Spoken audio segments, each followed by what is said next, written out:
ತಮ್ಮ ಬಗ್ಗೆ ಅವಹೇಳನಕಾರಿ ಸುದ್ದಿ ಪ್ರಕಟಿಸದಂತೆ ತಡೆಯಾಜ್ಞೆ ತಂದ ನಟ ಜಗ್ಗೇಶ್. ಕೆಲವು ದಿನಗಳ ಹಿಂದೆಯಷ್ಟೇ ಜಗ್ಗೇಶ್ ಅವರು ರಂಗನಾಯಕ ಸಿನಿಮಾ ಕಾರ್ಯಕ್ರಮದಲ್ಲಿ ಯಾವನೋ ಕಿತ್ತೋದ್ ನನ್ಮಗ ರಿಯಲ್ ಆಗಿ ಹುಲಿ ಉಗುರು ಹಾಕೊಂಡ ಎಂದು ಹೇಳಿದ್ದರು. ಈ ಮಾತಿಗೆ ಸೋಷಿಯಲ್ ಮೀಡಿಯಾದಲ್ಲಿ ಹಲವರು ಆಕ್ರೋಶ ವ್ಯಕ್ತಪಡಿಸಿದ್ದರು. ವರ್ತೂರು ಕೂಡ ಮಾಧ್ಯಮವೊಂದಕ್ಕೆ ಈ ಬಗ್ಗೆ ಪ್ರತಿಕ್ರಿಯೆ ನೀಡಿದ್ದರು. ಇದಾದ ಬಳಿಕ ಕೆಲವು ಮುಖಂಡರು ಆಕ್ಷೇಪ ವ್ಯಕ್ತಪಡಿಸಿ ಜಗ್ಗೇಶ್ ಕೂಡಲೇ ಕ್ಷಮೆ ಕೇಳಬೇಕು ಎಂದು ಎಚ್ಚರಿಕೆ ನೀಡಿದ್ದರು. ತಮ್ಮ ವಿರುದ್ಧ ಯಾವುದೇ ರೀತಿಯ ಅಪಪ್ರಚಾರದ ಸುದ್ದಿಗಳನ್ನು ಪ್ರಕಟ ಮಾಡದಂತೆ ಹಿರಿಯ ನಟ, ರಾಜ್ಯಸಭಾ ಸದಸ್ಯ ಜಗ್ಗೇಶ್ ಅವರು ನ್ಯಾಯಾಲಯದಿಂದ ತಡೆಯಾಜ್ಞೆ ತಂದಿದ್ದಾರೆ.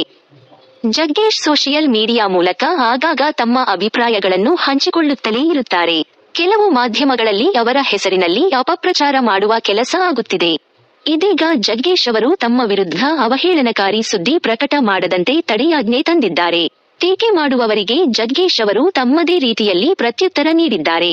ಸಿಟಿ ಸಿವಿಲ್ ಹಾಗೂ ಸೆಷನ್ ನ್ಯಾಯಾಲಯದ ಆದೇಶದ ಪ್ರಕಾರ ಜಗ್ಗೇಶ್ ವಿರುದ್ಧ ಸುದ್ದಿಯನ್ನು ಅಥವಾ ಪ್ರಮಾಣೀಕರಿಸದ ಸುದ್ದಿಯನ್ನು ಮಾನಹಾನಿಯಾಗುವ ರೀತಿಯಲ್ಲಿ ಅವಹೇಳನಕಾರಿಯಾಗಿ ಬಿತ್ತರಿಸುವಂತಿಲ್ಲ. ಇದು ತಾತ್ಕಾಲಿಕ ಆದೇಶವಾಗಿದೆ. ಏಪ್ರಿಲ್ 25ಕ್ಕೆ ಮುಂದಿನ ವಿಚಾರಣೆ ಇದೆ. ಜಗ್ಗೇಶ್ ಪರ ವಕೀಲರು ಇದನ್ನು ಎಲ್ಲರ ಗಮನಕ್ಕೆ ತಂದಿದ್ದಾರೆ.